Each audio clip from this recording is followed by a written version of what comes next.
Imagine walking into a room where every face says you don't belong, where every whisper doubts your worth, and your biggest competitor just sabotaged you, yet you still walk out with a trophy in your hand. This isn't a movie script, it's a true-to-life inspired story about how one girl from New Orleans stunned the entire Ivy League, exposed a scandal, and rewrote the rules of belonging at Yale. Stick around till the end, because the way she turned the tables on everyone is something you'll never forget. And hey, before we dive in, if you love stories about resilience, underdogs, and moments that shake the system, hit that subscribe button and help us reach our first 1,000 subscribers. Your support keeps these powerful stories coming week after week.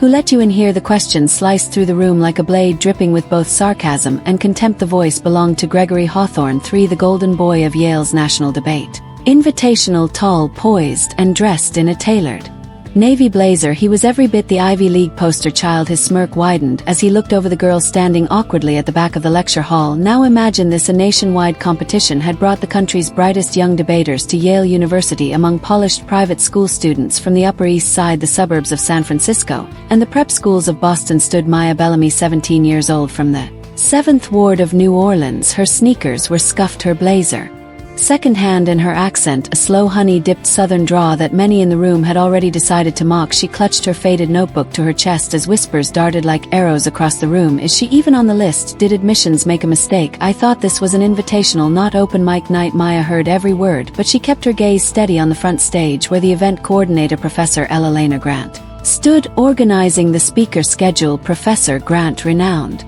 for her cutthroat critiques and her famously impossible-to-impress demeanor, surveyed the room with practiced indifference. Her eyes briefly flicked toward Maya, pausing just long enough to register her presence, and perhaps her lack of pedigree. The first day was meant to be icebreakers and warm-up rounds. Students mingled, forming informal practice groups. Names were being exchanged, resumes compared like battle scars from academic wars long fought. Maya stood alone by the window, tracing the worn edges of her debate journal. Every page was filled with handwritten speeches, rebuttal techniques, and late-night notes her mother had helped her draft after long shifts at the diner. Her mother's words rang in her head: even now you don't have to dress them, baby, just think them. Suddenly Gregory's voice boomed again. Hey professor, are we taking community volunteers this year? He laughed, eliciting chuckles from his inner circle. Maya inhaled deeply, fighting the flush creeping up her neck before she could respond. Professor Grant's voice cut through the laughter. That's enough, Mr. Hawthorne. The room fell silent. A few heads turned, eyebrows raised. Gregory gave a theatrical bow, pretending to be chastised, but the damage had been done. Maya's face burned, but her spine remained straight. Later that afternoon, in the main lecture hall, Professor Grant began outlining the first debate topic for tomorrow's elimination round. Resolve: the role of socioeconomic background in university admissions should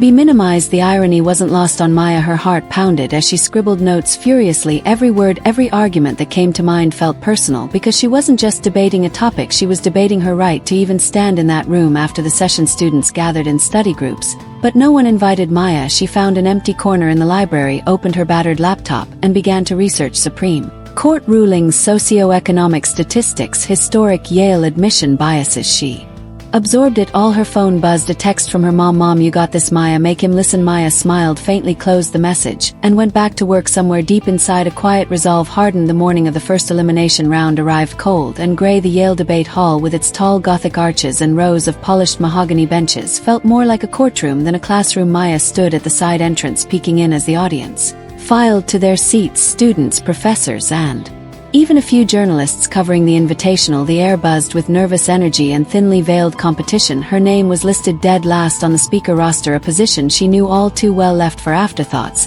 and those considered unworthy of attention. She tightened her ponytail, adjusted the collar of her thrift store blazer, and stepped inside. Gregory Hawthorne, of course, was slotted first. He took the stage like he owned it. His voice boomed, his diction flawless. He was statistics with personal anecdotes punctuating arguments, with calculated pauses that drew nods and light applause from the audience. When Gregory finished, the judges scribbled notes with smiles barely hidden behind their pens. The next few speakers followed, polished, confident, speaking with the practiced tone of students who'd spent years on the national circuit. Maya listened carefully to each, mentally noting flaws, gaps, and weak assumptions, but with every passing speech a knot tightened in her stomach. Then came her turn. Her name echoed awkwardly through the hall. Next speaker, Maya Bellamy, representing New Orleans Southeast Regional. A beat of uncomfortable silence followed. Maya rose slowly. Every step toward the podium felt heavier than the last. She passed rows of students, whispering into each other's ears. Some smiled, amused, others just stared, waiting for her to crumble. Professor Grant sat at the judges' table, eyes fixed, unreadable. Maya placed her notebook on the podium, her fingers trembling only. Slightly she adjusted the mic, cleared her throat, and then she began. Her opening line was soft but intentional. Before I begin, I'd like to thank Yale for this invitation. Even if some people in this room believe I shouldn't be here. The ripple of gasps and awkward laughter was immediate. She didn't pause. With deliberate clarity she launched into her argument. She didn't have the polished oratory tricks Gregory flaunted, but she had something else, raw conviction. She spoke of systemic bias of communities like hers, where schools barely had functioning air conditioning, let alone debate programs. She quoted Supreme Court rulings, referenced longitudinal studies on socioeconomic impact on educational outcomes, and without warning shifted into personal narrative. Some of us weren't born with legacy admission papers waiting for us, she said, locking eyes with Gregory mid-sentence. Some of us had to earn every single invitation, including this one. There was no applause, yet just a charged silence. The kind that demanded attention. When she reached her closing, reducing the impact of socioeconomic background in admissions isn't about charity, it's about fairness, it's about potential. And it's about making sure the next Maya Bellamy doesn't have to stand here proving she deserves a seat at a table she's already earned. Her voice didn't waver once as she stepped down the room, stayed silent for a breath longer than necessary, then scattered applause, not overwhelming, but real. Gregory smirked sarcastically as she passed by him, muttering under his breath, "Cute speech, let's see if it matters." But Maya didn't respond. She walked straight past him, shoulders back, head high, because deep down she knew something had shifted. Later that afternoon, the preliminary scores were posted on the announcement board outside the debate hall. Maya approached cautiously, her heart thumping in her chest. The rankings were neatly typed with the top 16 names moving on to the next round. Each name felt like a wall she'd need to climb. She scanned the list, her eyes darting frantically until they landed on hers. Maya Bellamy ranked 12, just above the cutoff. A slow breath escaped her lips, relief mingled with adrenaline. She wasn't at the top, but she wasn't eliminated either. She had survived the first culling. Behind her, Gregory's unmistakable voice rang out. "Well, look at that," he drawled, standing with two of his debate circle friends. "Miracles really do happen." Maya didn't turn around. She knew better. As she walked away, she overheard more whispers. "Who is she again? She's from some public school in Louisiana. I think this has to be a diversity pick. No way she actually scored above Alex or Priya." Maya's stomach tightened. But again she kept moving. That evening, in her tiny dorm room assigned for out-of-state participants, she sprawled her research notes across the bed. The topic for the next round had just been emailed: resolved affirmative action policies do more harm than good. The irony tasted bitter. They were going to make her defend or challenge the very policy that might have been the only reason she'd gotten this invitation in the first place, at least in their eyes. For a few minutes, she just stared at her laptop screen, her mind flooded with doubts. What if they were right? What if she was only here because of some checkbox? What if her next speech was her last? Her phone buzzed. "Mom, remember baby, you've never needed anyone's permission to be great." Maya smiled faintly with renewed determination. She opened a dozen research tabs at once: Supreme Court rulings on affirmative action, longitudinal studies on underrepresented student performance, personal testimonies from students like her.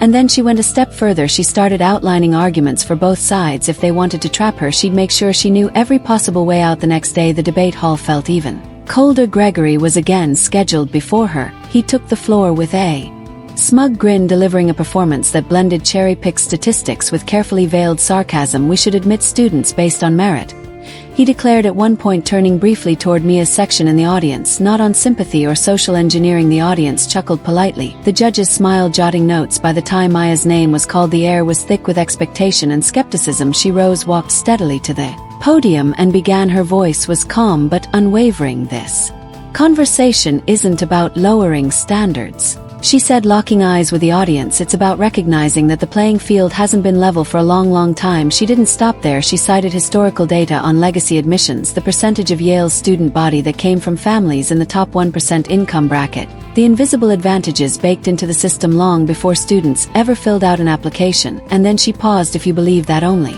grades and test scores should determine worth," she continued, "then ask yourself how many of you sitting here today would be here without private tutors, elite prep schools, and parents who knew how to game the system before you could even spell hat." The room shifted uncomfortably. Some jaws tightened. A few students exchanged glances. Gregory's confident smirk began to waver. Maya closed with quiet intensity. "Leveling the playing field isn't about giving anyone a free pass. It's about making sure the next generation of thinkers and leaders doesn't look exactly like the last." When she stepped down, the applause came quicker, this time louder, not overwhelming but undeniable. Professor Grant's eyes followed her as she returned to her seat. For the first time, there was something different in her gaze, not indifference, recognition. The next day, Maya's name appeared on the quarterfinal bracket. She had climbed higher than anyone expected, rank 7. Now Gregory, still sitting comfortably at number 1, but this time something felt off.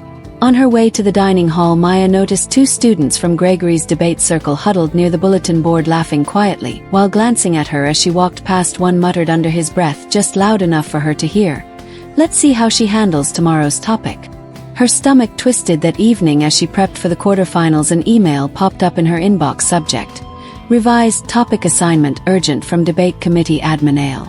EDU. The email looked official enough. Due to scheduling conflicts, your debate topic has been switched. Please prepare to argue the following resolution tomorrow. Resolved: the American education system rewards conformity over creativity. Failure to comply will result in disqualification. Panic surged. She scrolled back through the earlier official schedule. Nothing mentioned this change. None of the other competitors had reported any topic shifts. Her instincts screamed something wasn't right, but she didn't have time to question it. With barely 10 hours before her round, she shoved aside her previous prep and started over researching, writing, rehearsing by 200 m. Her eyes burned, but her speech was done. She fell asleep with her laptop still open. The next morning, walking into the debate hall, she clutched her speech notes tightly, but as she approached the check-in table, Professor Grant called her name.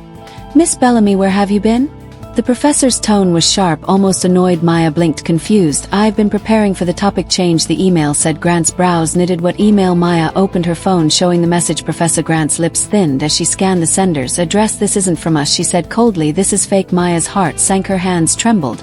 Who would?" Before she could finish, Grant cut her off. "You were supposed to prepare for the assigned topic. Resolved: technology has eroded authentic human communication, and your round starts in 5 minutes." Maya's stomach dropped. No prep, no research, no outline. Gregory, standing nearby, caught her. His smirk was unmistakable. He tilted his head slightly, mouthing silently across the room. "Oops." Maya's throat tightened. She had 2 choices: walk out or walk up. Her mother's voice rose in her memory, steady and unyielding. "You didn't come this far to fold now." Maya stood tall with trembling but determined hands. She grabbed a blank notepad and a pen, sprinted to an empty corner, and began scribbling ideas at lightning speed. Technology, communication, erosion of authenticity. Okay, she could work with that. When her name was called, she walked to the podium, heart pounding so loud she could barely hear anything else. For a moment she closed her eyes, inhaled, then she spoke. Her voice was shaky at first, but as she built momentum, clarity returned. She spoke from experience about how social media had twisted friendships back home, how screen addiction replaced real conversations at her school, how even here students were more interested in snap streaks than authentic dialogue. It wasn't her best research speech, but it was raw, real, and by the end it was powerful. As she stepped down, Gregory's smile faded just a little. Professor Grant didn't clap, but her gaze lingered on Maya longer than it ever had. Back in her room that night, Maya stared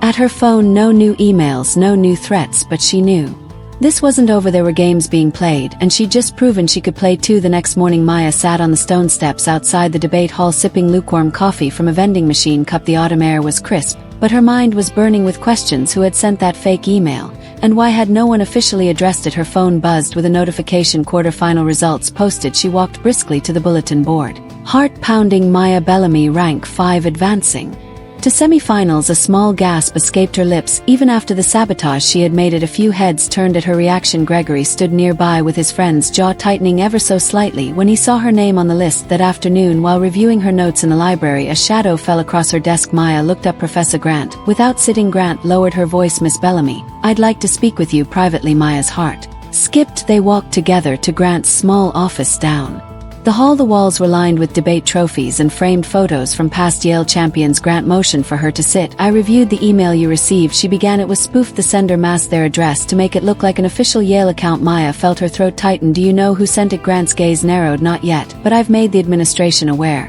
And for now, keep your head down." Maya's fists clenched slightly on her lap. "I don't want to keep my head down, Professor. Someone tried to sabotage me." Grant leaned back, eyes unreadable. "I admire your spirit, but understand this place eats the reckless alive." There was a long pause. Finally, Grant's voice softened. "Just a fraction make it to the finals.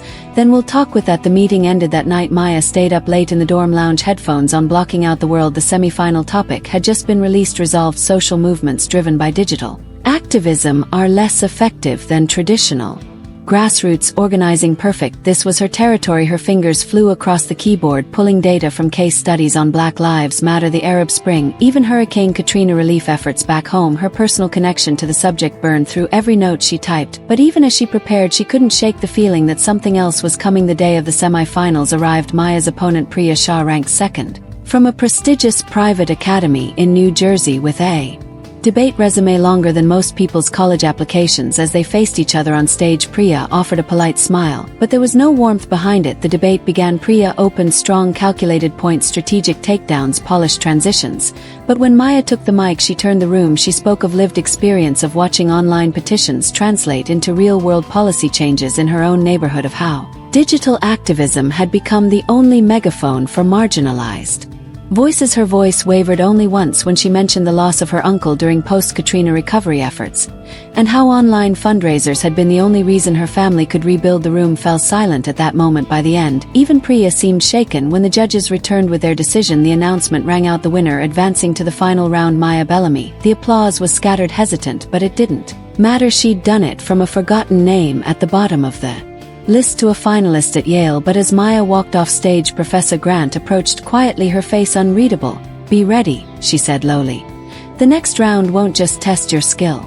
And just behind her, Gregory Hawthorne stood leaning against the wall, arms crossed, eyes narrowing, because in the final it would be Maya versus Gregory, and both knew there was more at stake than a trophy. The morning of the final round dawned colder than any day before. Heavy gray clouds hung low over Yale's campus, as if the sky itself understood the weight of what was coming. Sanders Auditorium was packed. Faculty, alumni, students, even a few regional reporters had shown up to cover the event. Cameras lined the back wall. The Yale Debate Invitational wasn't usually this high profile, but word had spread quickly over the past week. The farm girl versus Yale royalty narrative was too good to ignore. Maya sat backstage, flipping through her notebook. Her heart thudded in her chest, but her breathing stayed. Even years of late-night speeches in her bedroom mirror had prepared her for this. Across the room, Gregory Hawthorne paced confidently. His friends clustered around him like groupies, offering high fives and last-minute pep talks. Maya caught snippets of his voice. "Easy win, just got to bury her under cross-exam. She'll crack. No way she's ready for this level." But she didn't flinch. Professor Grant approached her quietly. "You're about to step into a room that wasn't built for you," Grant said, voice low. "But make no mistake, you've earned every second of this stage." Maya nodded. The debate topic was already displayed on the main screen. Resolve: traditional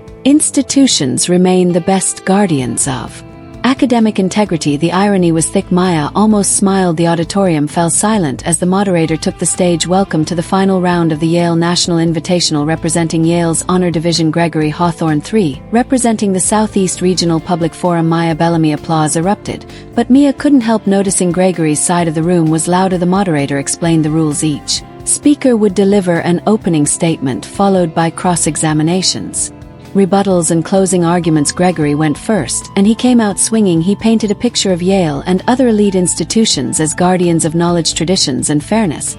He referenced decades of academic research, surveys on institutional trust, even quoted a former Secretary of Education. His delivery was sharp, charismatic, and dripping with confidence. The audience ate it up. When it was Maya's turn, she stepped forward slowly. Her palms tingled with adrenaline, but her voice was steady. "Ladies and gentlemen," she began, "we're here today to debate who gets to decide what's considered academic integrity." She paused, making eye contact with the judges, with the audience, with Gregory himself. "And I stand here as living proof that sometimes the very institutions we trust are the first to silence voices like mine." A visible ripple moved through the audience. She didn't stop. Maya spoke of the fake email sabotage without naming names, but making it clear that institutional gatekeeping wasn't just theoretical, it was happening right here, right now. She referenced historical examples, how universities once barred women, then people of color, then anyone who didn't fit a narrow mold of what qualified looked like. Her voice rose with conviction. Integrity isn't just about preserving traditions, it's about evolving past the ones that kept people out. Cross-examination followed. Gregory attacked aggressively.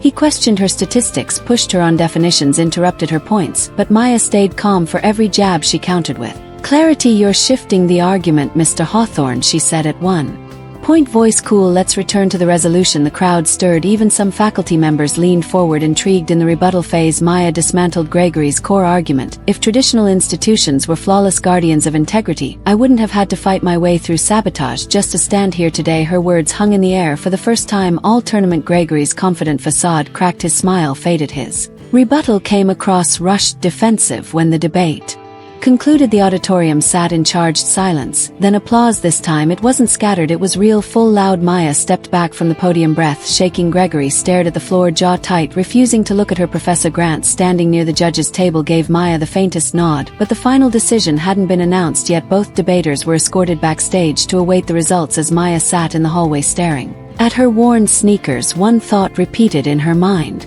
"Win or lose, I made them listen." Maya sat on the cold bench outside the auditorium, hands trembling despite her best efforts to stay composed. The minutes dragged from the hallway. She could faintly hear the muffled voices of the judges deliberating behind closed doors. Laughter erupted briefly, then silence. Then more murmurs. Her stomach churned. Gregory paced a few feet away, arms crossed, eyes dark with frustration. His earlier cocky swagger was gone, replaced by a nervous tension.